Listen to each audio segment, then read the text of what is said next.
1, 2, 3. Nah, I'll come in whenever I want.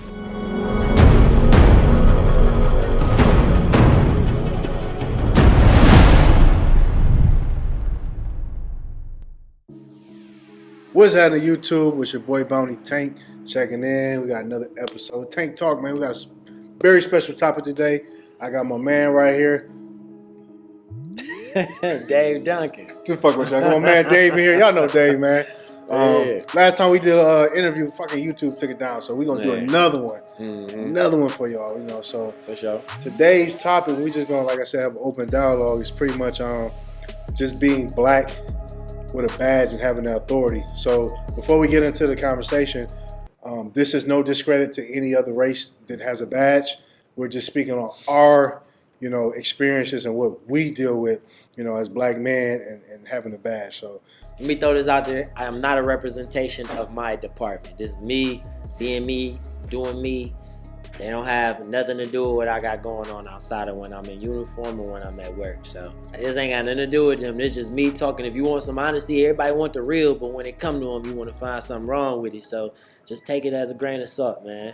I feel like being black and having the authority, you automatically, off top, you're not liked. No matter what. No matter how good of a person you are, how much you help the community, how many breaks you give people, motherfuckers are still just not going to like you because you have that badge. I mean, do you feel that way? At times it's like that. Luckily, I was blessed enough to patrol the neighborhood in which I, pretty much was very, very much conscientious about, and grew up at. So it was a slight difference, but yeah, you always that Uncle Tom, you a sellout, you working for the white man, things like that. But like I tell everybody when they say it to me, I'm like, listen, man, like you the reason why I did it though, so you can have a familiar face, so you can see somebody like beyond the uniform, you know what I'm saying, and somebody you can relate to. There's too many times where a police officer or a police are called to your home, and a lot of heard it from my own people, like, man, why ain't never no black cops pulling up? You know what I'm saying? And then when they do, it's really up to the type of cop that black cop is. Like, what type of cop is he? Is he? I'm gonna be real. Is he black? Is he white trapped in black skin? Right. You know what I'm saying? Like, or is he gonna be like a real, like a black dude? Like he been through some struggle. He been through some cases. He done had some things going on in his life where it molded and shaped him. So, it all depends, because everybody that may look like you may not really appeal to you. You know what I'm saying? Right. Now, do you have, because I have this issue a lot, me personally. I read a lot of comments from the station, YouTube, and a lot of people, I'm going to say a lot of black males are pissed because I'm arresting other black males. Oh, man. They're calling me a slave catcher, saying I work for the white man, and they don't understand what I'm doing. Furthermore, why the fuck does it matter what color you are? What's wrong is wrong. Right. You fuck up, then you fuck up, People gotta take the blindfolds off, man. It's sad because y'all won't change. Like we were saying earlier, you won't change, but you want to be the change. Right. The downfall to that, bro, is that nothing has ever changed from the outside looking in. You know what I'm saying? Never. Nothing has ever changed. If you look at any black activist, bro, they had to get their hands dirty. They had to get in the ground. They had to get into politics. They had to make those marches. They had to make people believe that they could be different, or they could have or see some form of change. But imagine it's just these select people that did it. But what if we all did it as a unit? Right. You know what I'm saying? Yeah. We don't. Yeah. Do you feel, and me personally, I feel like it's more pressure for us doing what we do. Like, the reason why I started recording, obviously it's entertaining. I want to show what I'm doing in a different aspect, but also, and piggyback off this, I wanted to show us there's another way. Right. You can look nice, you can have nice things, you can get a woman, you can do all this, and you can do it on the legal side. Right. You know what I mean? So I wanted to give and inspire, people our age, younger, to see us doing something different, not negative, to inspire them to do something, to follow their dreams. It might be, maybe they want to bake some cookies, in the hood, like, man, they're soft, man. you know, I want them to be like, man, fuck that. I'm about to be the best cookie baking person in the world. You know what I mean? So, Yeah. I mean, do you feel that type of pressure? Is that one of the reasons you kind of got into this? Also knowing, all right, it's kind of weird because boom, I became a cop because I was tired of getting fucked with, bro. I ain't gonna lie, I wanted some immunity. Right. When I was going through the whole process of it, I'm like, yo, you know, I had dumb reasons at first, like I wanted immunity, I wanted to carry a gun legally, like, you know what I'm saying? I never really thought about what platform being a cop could actually do or help me reach for others, you know what I'm saying? So, boom, I ended up, what I ended up doing? I ended up being a cop, and from me doing that, boom, I get pulled over one day. I became a cop. I got pulled over when I was, you know, in my little POV. I'm kicking, you know, get pulled over. I was happy. Oh, yeah, man. You know, like, hey, man, I'm one of you guys now. Right, you know right, what I'm saying? Right. And I didn't get a ticket, right? You know, and I was like, damn. So that's what it feels like. You know what I'm saying? Like, hell yeah, dog. I can't get fucked with now. Then I thought about it, man. I'm like, damn. I'm like this, bro. I'm like, all right, what's next? You know what I'm saying? Like, all right, I did what I wanted to do. What's next? Yeah. So I'm like, yo, I started thinking back to all my encounters with police, man. I'm talking about like whether it was in Jamaica, whether it was in America, man. I've had at least, and this ain't even no exaggeration, I say at least 87, 90% of my run-ins with the police have always been like, I've never had a pleasant experience, bro. Right. You know what I'm saying? So that's another thing that I wanted viewers to see. And like you said, just because we have a badge, and I'm not a cop, but they consider us, they hate all of us, they put in a category because of a couple bad apples, you know? Well, I mean, there's a lot of bad apples out there. It definitely it's is. a lot of bad cops, so they stereotype us all because we wear badges, which is kind of contradicting because as a, you know, our youth don't want to be stereotyped, you know, from a bunch of other people, but at the same time, you're stereotyping one cop because one couple bad apples. So, right. I wanted to let the people know that, like, just because we have badges, I still deal with the same stuff that any other young black man deals with. Yeah, I deal with racism. Yeah. There's times I go places I'm hunting and cops are complete assholes to me. Oh yeah, me too. You know, I've got treated like shit. So it's funny because they think we're so immune to this. Fuck y'all. They think we all friends. Yeah, but we're not. It's fucked up, but we're not. It's not like that. I deal with the same.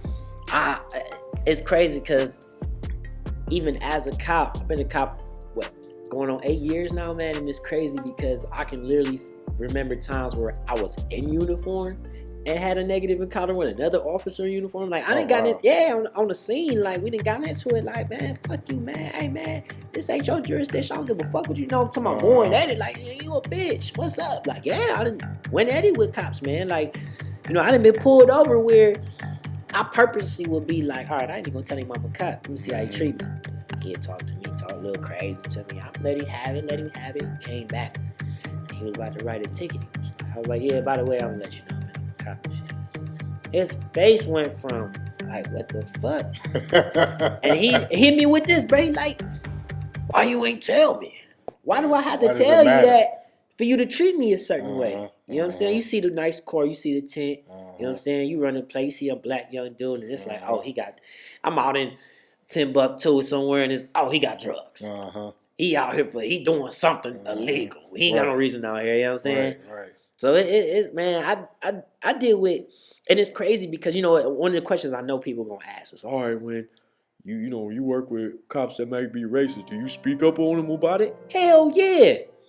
See, but that's me though. Yeah. I got that personality. I got that attitude. So I'm gonna say something to you, whether you an old head, whether you a sergeant, lieutenant. If I think the shit wrong, I'm gonna pull up on you. Now, I ain't gonna embarrass you unless I feel it necessary, but half the time I'm gonna just be like, yo, bro, like why you have to do it that way? Why you couldn't do it this way? I'm gonna pick your mind first, then I'm gonna tell you, like, hey, man, that shit was fucked up. You see, I'm not gonna do that shit because you a cop. I would say something as long as there's a camera around. I mean, yeah, you. I mean, just being honest. You got a little more. You got a little more leeway. And speaking of that, real quick, I never really. We've been friends for a long time, bro. And I really don't. As long as we've been friends, bro, we really don't talk about this shit like very deeply. Like, people think like that when you in law enforcement, that's all y'all talk about. It's like when y'all get around each other, it's like, yo, bro, no, hell no. But I did want to ask you this. So what made you become a bounty hunter?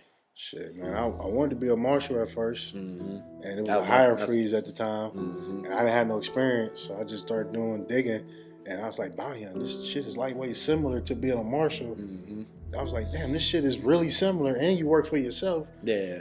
You know, started inquiring about it, took some classes, man, and just literally, you know, sometimes you put on this earth to do certain things. I was just good at it. It was my niche, man. For sure. So it kind of was like accident. I originally wanted to be a marshal, and it's funny. That's what I want to be too, bro. The Cleveland branch actually wanted me to come down not that long ago and see about becoming one. I'm not gonna do it though. I'm not. Man, pull up and see what they talking about. Man, I like working for myself. I mean, that's true, but it don't hurt to don't hurt to hear them out. Yeah, hear them out, see what they talking about. They gonna, you know, I know how it go. Yeah. You know what I'm saying? I'm not cutting my hair. No, you probably won't. I mean, if you could say it's religious reasons, you know what I'm saying? Yeah, true. I can't do nothing then. I'm not cutting the locks, baby. No. How do you, when arresting your people, because we still be out and about, we still be in the city. Yeah. When you see people you arrested, like, is it love? Is it some bullshit? Yeah. Like, how is it? How is your interactions with people? Man, I remember my very first gun arrest, man. I got a call for shots fired, which was extremely normal. Pull up, see a guy on the porch. He literally sitting on the porch, and he just got the gun sitting next to him on the stairs. You know, I was kind of like with a rookie. So I like walked up to him all cool. Like, I'm like, hey, bro, we got a call for shots fired. Was it you? Was this you? Yeah, he like, yeah, that's me. I'm like, all right, bro, you got to come with me. He like, all right. Yeah, bro, I swear to God, bro, I arrested him. And it was funny because he was like, wait, salty, like, man, you really gonna arrest me, dog? Like, damn, bro. Like, he seen you like young black, like, yeah, man. So yeah. we booking him in. And I guess whatever he was on started kicking in. Uh-huh. Oh, I was every type of bitch ass motherfucker. And then when I see you, badge 114, yeah, I'm gonna come kill you, Duncan, yeah. He like, man, wait till I do this bid, I'm coming. Yeah. I ain't gonna lie, I'm bugging him in like, oh, this dude is fucking serious, bruh. I'm like, what the fuck? I'll see him like a year later, bro. He did like 12 months in the county, 10 or 12 months in the county. He got out. And I see him, I really didn't recognize this crazy part, because sometimes you arrest people, bruh, and there are moments where you really just don't recognize them out on the street later on, and they'll know who the fuck you is, though. Yeah. So, you know, he pulled up on me, and he was just like, hey, bro, you remember me, man? He named the street we was on, a street called Emily. And I'm like, yeah, man, I remember you. He was like, man, hey, bro, I ain't even gonna lie, bro. You changed my life with that shit, bro. I got my shit straight. I'm good. I ain't on that shit no more, man. I'm straight, bro. And I was like, damn, he's showing mad love. Now, mind you, though, bro, anybody I ever arrested, bro, I never was just like a dick, though. Man, get the fuck down, shit. Tighten the cuffs up on your shit. Like, bro, I'm the type of person, if your cuffs too tight, I'ma unloosen them bitches for you, bro. If you need, you know, you uncomfortable, I'm gonna make you comfortable, bro. You need a couple extra blankets, I'm gonna give you extra blanket, man. Like, I'ma always go against the grain to try to make you as comfortable as possible, because I want that rapport with you. I want you to remember me. Like, the thing with this law enforcement, you can't change the identity of it. It's fucked up. It just is what it is, you know what I'm saying? When I was in the academy, I had a white guy come up to me and was in there with me. And he said, yo, Dunn, you know what I'm saying? I love you. I fuck with your vibe. Like, I want to tell you, though, man, you entering a white man's field of work, though. At the time, I'm like, shit, that's every damn job. If that's the case, you know, I don't really, you know, I'm not ignorant to the fact, but I just didn't know, though. You know what I'm saying? To that extent. And, yeah, man, when I got out, man, finding jobs was hard as shit, man. These nice-ass neighborhoods, these nice-ass places, man. If you think about it, if I just start naming nice-ass places right now, if I name Pepper Pike, Beechwood, Solon, Rocky River, Westlake, you know what I'm saying, Aurora Farms, wherever, bro. Ain't no black cops out there like that. It's true, bro. It's not that many, bro. It ain't, bro. And it ain't that we don't apply.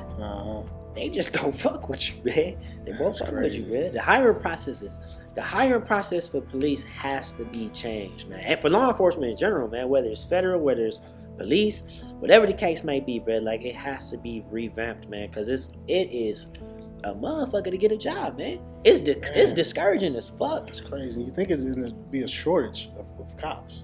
The thing is, man, there's so many academies that graduate in a year. the fucked up part about it is it's a very competitive field, and if you don't know somebody, you know, when I was in the academy, I remember people like, oh, you know, my uncle, you know, the chief of police here, you know, he's gonna do this for me. You know, I'm young, black, I'm from the hood, so I'm like, shit, I don't know no cops. I don't know shit. I'm out here on the whim, you know what I'm saying? Yeah. So the thing with police work, man, you gotta have a very unbiased thought process, bro. Like, you can't take anything to art. The minute you do, there's no separation. You got to keep a level of separation, man. Like, now don't get me wrong, I done been on calls where I'm like this, hey, sir, I need you to relax, chill out. Man, nigga, fuck you, yeah. Sir, I need you to be cool, man. Like, just chill out, sit on the couch real quick. Man, fuck that shit, you in my motherfucking house, motherfucker. You know what I'm saying? Like, and I'll be like, listen, man, you keep talking to me crazy. And I'm talking like this. If you keep talking to me crazy, bro, I'm gonna up the ante, man. I don't give a fuck. Hey, man, shut the fuck up. Sit down, man, before we got some fucking issues. I ain't playing with you. I done pulled up on a person in their face. Like, man, what's up, man? Like, you ain't gonna keep disrespecting me, man. You got it. You know what I'm saying? Like, so it's like, my boss used to have a saying, like, never let anyone dictate your level of professionalism. Right. And that's cool, but... See, y'all gotta be a little bit more You gotta be a little more... I don't. I'm like undercover work kind of. You lightweight can't be professional in what you do because no one respects what you do. No, and I can't. They look at you like you just a renegade motherfucker out here kicking doors in. So they be like, oh, I can talk however I want to, man. All right, you can do that, and I'm gonna do the same thing. It is a different respect level. So I have to get ghetto with people a lot of times. They be like, man, you're not professional. I'm not. I can't be professional. I gotta get ghetto with you. I gotta get results. You know what I mean? I gotta protect the cash, so fuck you. Yeah. I'm gonna sit on your couch. But it ain't never, you know, I still try to treat, my big thing like you, treat people with respect. Yeah. But I mean, sometimes, you know, people act a fool and you gotta do what you gotta do. You gotta do what you gotta do, bro. Yeah. It's most times like that. I done seen plenty of people out arrested. It never really went south. It was kind of cool. Or I seen them staring at me, you know, but it was never like, no. I think the fuck, man, you know. So like when people, has it ever been a time where you caught somebody and they was just like starstruck? Like, oh shit, it's Bounty. Some chicks. It's been a couple of chicks that like, I knew you was coming. You gonna cuff me? I done had dude, like seriously, I done had women, I done snatched women up and they done offered me the buns. They're like, look, just take it. So she said, just take it and then take me in. I'm like, hell take no. These and then take me in. Hell no. Hell no. You got a story to tell? Man, what? No, can't do it. I know you get that too, walking over the uniform. Hey, Duncan. Yeah, you know. Dunk your donuts. Shut the fuck. But I get a little flirtatious women. You know, they flirt, you know what I'm saying? They always tell me I'm attractive, things like that, you know. But, you know, I smile, laugh, you know what I'm saying? They ask me, married? Nah, I ain't married, you know, things like that. But, you know, they be like, oh, I know you can't do nothing. You got your body camera around. You know, got your body camera. You know, it's cool. They whisper to me. Like, I be like, I was laughing off and shit, but yeah, let me ask you this. Wrap it up. For sure. Do you feel how important do you feel like our platform is, having this authority and, you know, being black males and actually work? Because I work in the hood. That's all I see, you know. Yeah, I understand. You're the same, so same thing, yeah. How important do you, I think it's more important than we think it is. I think what we're doing is on a bigger scale than we can even imagine. To answer your question, man, the platform is literally how big you want it to be. You know what I'm saying? Like, I've seen cops go through 25 years and ain't do shit. But I feel like if you got the platform, man, use it to the best of your ability, man. Especially because I always tell people this, bro. I be like, listen, if I told you my story on how I became a cop, bro, I always say this. I slipped through the cracks, man. I slipped through the cracks. I shouldn't be a cop, man. I swear, but God definitely was like, yo, I got you. You know what I'm saying? And I roll with it. I want the reach to be even further, man. I want to touch people all over the world, man, and just give them the information that they lacking, give them the information that most cops and most police departments scared to say.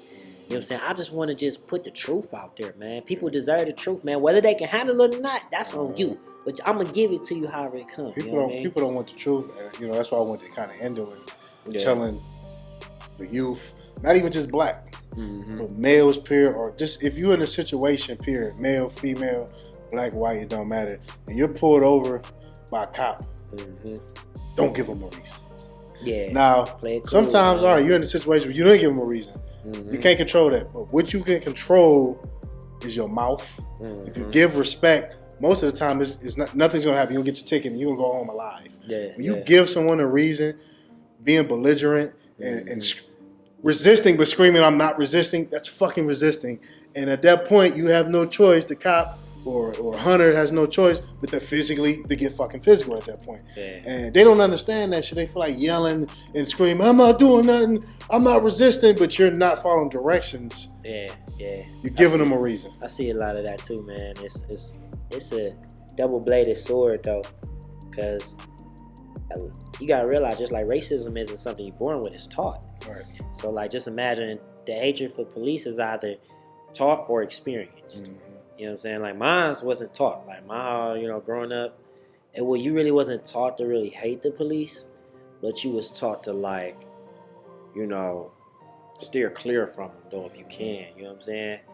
As time went on, all my experiences fuel me to hate them, though. You know what I'm saying? Like, because I felt like things could have been done differently. And now, that hatred I use as fuel to be the best cop I can be now and give everybody I come across the best experience. You know what I'm saying? Right. So people that see me say I hate the police, please don't like judge me or be like, oh, well, you one of them, or other cops. I don't want y'all to be like, I'm talking about y'all specifically, but real is real. Y'all understand what I'm saying when I mean that. I mean it in the sense like, I hate the shit that I see and have to deal with, the shit that I can't speak on, shit that I can speak on, and the fact that I don't see no results. You know what I'm saying? Right. Like, it's tough. But appreciate you, man, coming through. For sure, always. Stories for days, man. Hey, hell yeah. Y'all can check them out right here. Make sure y'all go check them out, man. Hey, we're gonna do more of these. We're gonna start bringing on different cops, man. Having different. Hey, we're gonna have being white with a badge. It ain't just about black. It's just everything, man. We're gonna talk about raw shit, man. Having a badge in general. Yeah. I want to actually hear from some white cops, just the shit that they deal with, because they're under a lot of motherfucking pressure to not look bad. And there's good white cops out here. There's some good ones. And they got get a bad rep too. They get a bad rep too, man. Yeah. Appreciate y'all, man. For sure. Another Tank Talk. Catch y'all later.